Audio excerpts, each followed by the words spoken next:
Hi, this is Shashi Saluna. I have been teaching Tantra for nearly 25 years, and one of the things I learned as I went into Tantra is that the biggest block to just showing up to intimacy and love is our trauma, and most especially relational trauma.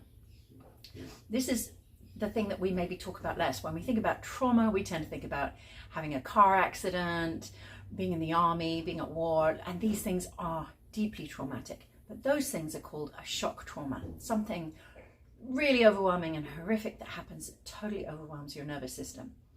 So many of us are thinking, well, I don't have trauma. And yet something happens in personal relationships. As we start to get close to people, bam, these strange triggers kick in.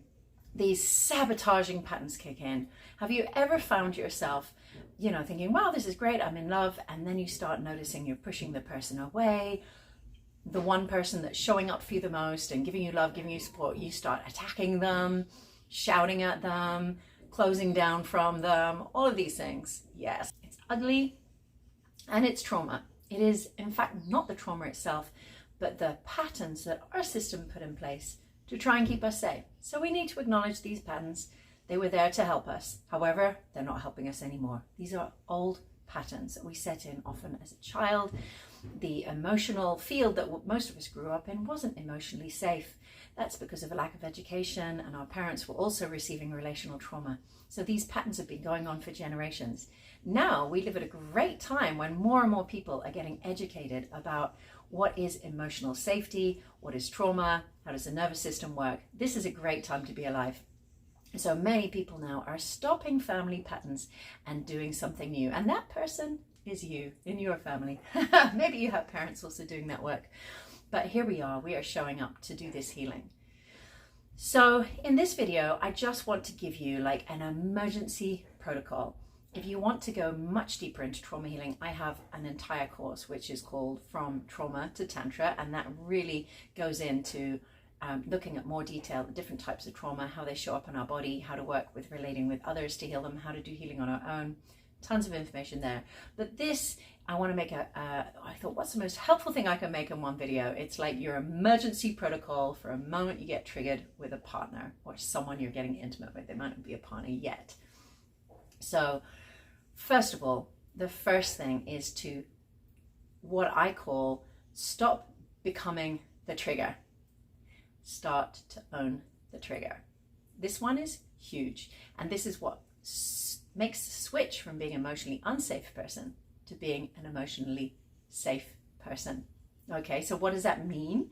Well, many of us, when we get triggered, you know what a trigger is, right? Your whole system's like, rah, and something happens and you're like, you get charged. That's how we know we're triggered. There's literally like a charge that happens in our body.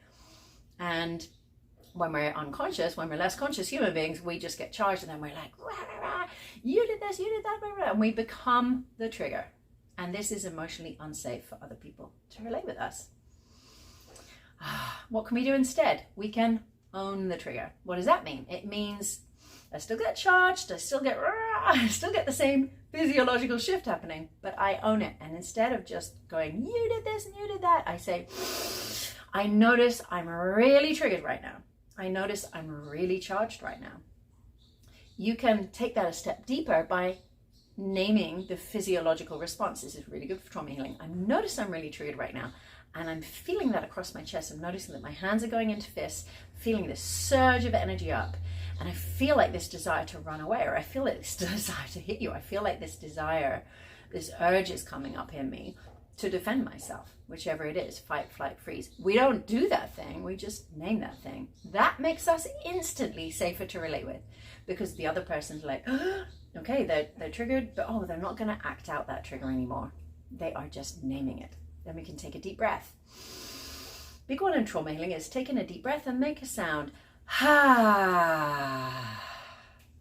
Now this does multiple things. It discharges that buildup of energy, gets it out of the body, out of the system, because trauma stuck in the body is actually a charge of energy that needs to do something, that turns into a trauma response. So a simple can release a lot of that charge. And it also helps the other person feel safe. They can hear your nervous system discharging. So that comes out. We're grounding it. Not only that, but the sound is going to stimulate your vagus nerve, which you might have heard of. The vagus nerve is the wonderful part of our physiology that helps us to calm down. So we get dysregulated, we name it, we own it, we take a deep breath. Now at this point, there's a number of different things that you can do with your partner, and I help partners to build a whole protocol to make emotional safety, and for that you'll have to go to the longer course, but I wanted to give you something that was useful that you could work on now. And so basically the next step is to work out what you best need. And this is good to work out when you're not triggered. So I help couples to sit down in a calm moment and hack how they get triggered, what triggers them, what their responses are. Often couples are different. There might be one that's an avoidant that wants to run away, one that's anxious that wants to lean in. Some have the fight response, shouting, screaming. Rah. Others have the freeze response and can't speak. So we need to understand our own responses. And if you want to be a loving partner, which you do, you want to understand your partner's responses so you can work with each other. In the better situation, only one person is triggered and the other one can hold space and support that person. But very often one trigger triggers another trigger and we get what's called the double trigger. We're both triggered, and then we need to work out how to get out of that situation as quickly as possible, causing as least harm. Right? So most couples conflicts, the really ugly stuff is like trigger, say ugly things from your defense patterns that can leave a lasting harm on the relationship. Yes, we can apologize later, but some of those words stick, you know? So it's better to not cause that harm in the first place. It's not possible to just stop ourselves getting triggered. It's physiological.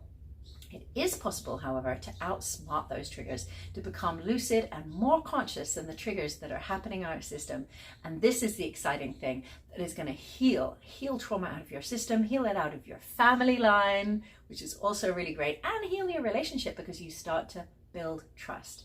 It's an absolutely wonderful process.